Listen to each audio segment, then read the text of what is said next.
Xena Communications brings you this segment of the Sports Narrative Radio Show, offering customizable network cameras with installation for residential and commercial properties in the greater DFW area. Call or click today to set up your free consultation. But right now we talk NFL, and let's begin with the mock draft.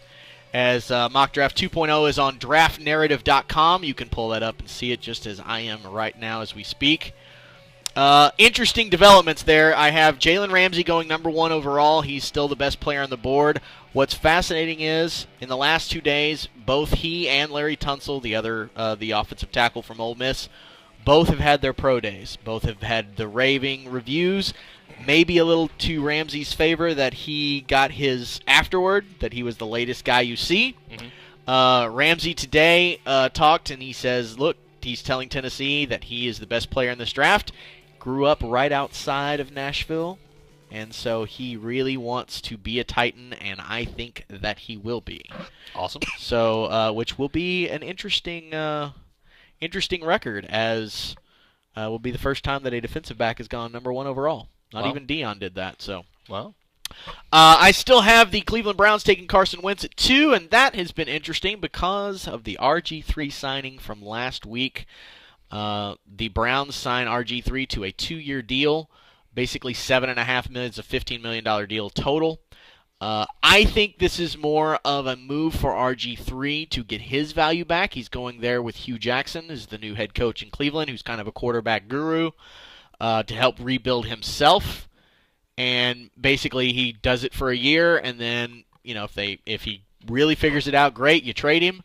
If he's absolutely the answer, maybe you trade Carson Wentz, but I don't think that deters the Browns from taking Wentz. Dang, that's unfortunate. Okay. Yep. I think that maybe, the Browns are run by baseball guys, so who the hell knows what they're doing these days. What's also interesting is, so right now with the draft, we are almost done with pro days. They'll be wrapped up around April 6th.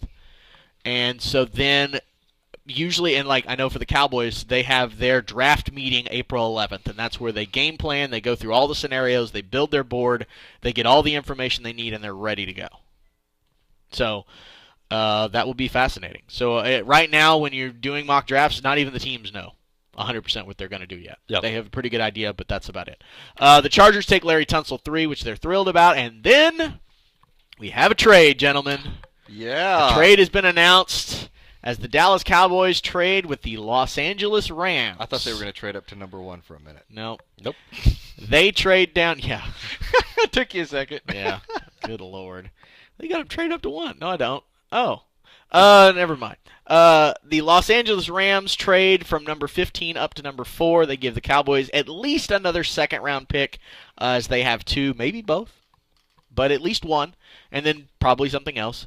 The Rams take themselves Jared Goff, which allows Joey Bosa to fall to the Jaguars. And There's very no happy. chance the Browns take Goff over Wentz, correct? No, Wentz is a lock it too. Yeah. Okay.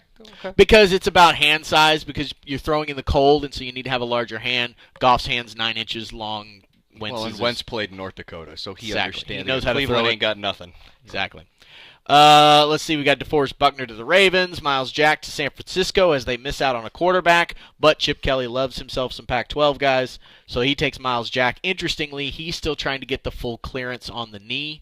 He did his pro day, but he didn't run the 40, which a lot of teams were kind of like, But I still think he would be a good fit in that San Francisco defense. Ezekiel Elliott goes to the Eagles at 8.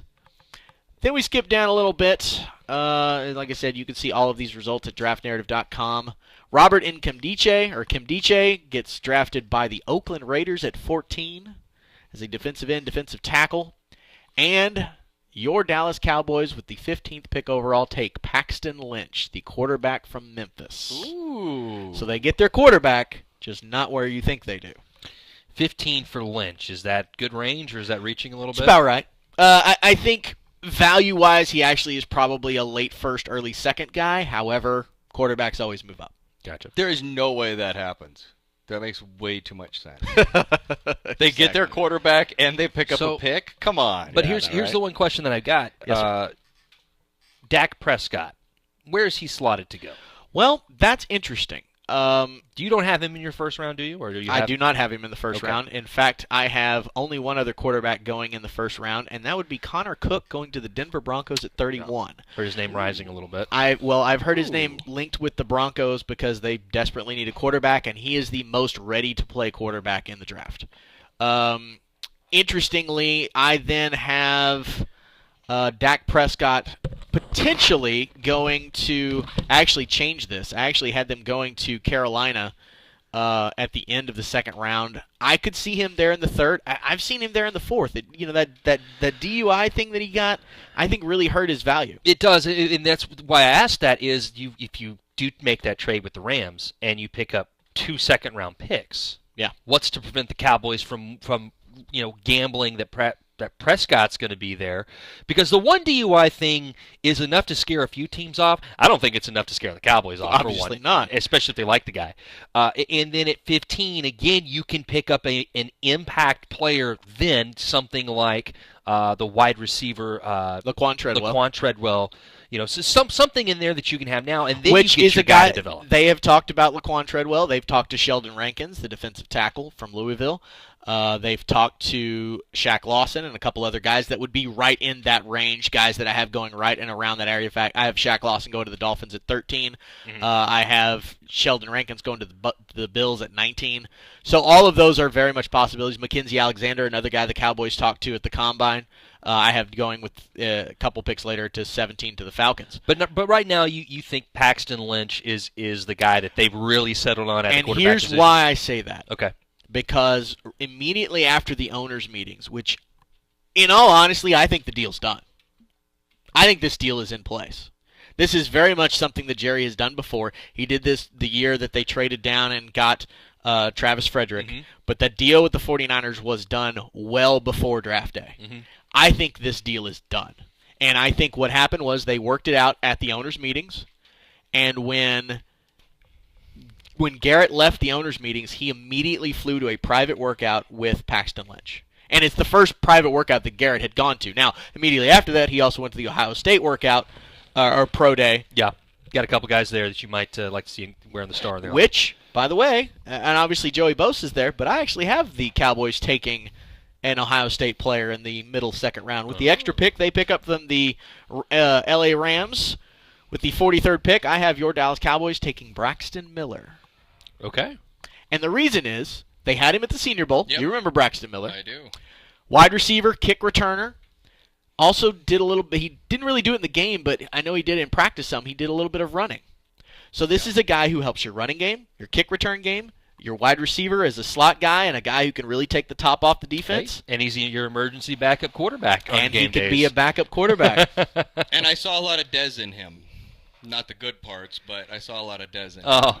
But that's where I think they go. In fact, I have in the second round, I have the Cowboys taking Emmanuel Ogbah of Oklahoma State, defensive end. I actually also think they might be taking Kevin Dodd. It's also a possibility that if he slides to the top of the first round, I've made a couple adjustments to the mock since I put it up there, as things have changed. Of course. But I have Derrick Henry going the pick before the Cowboys, that second pick, to the Miami Dolphins at 42.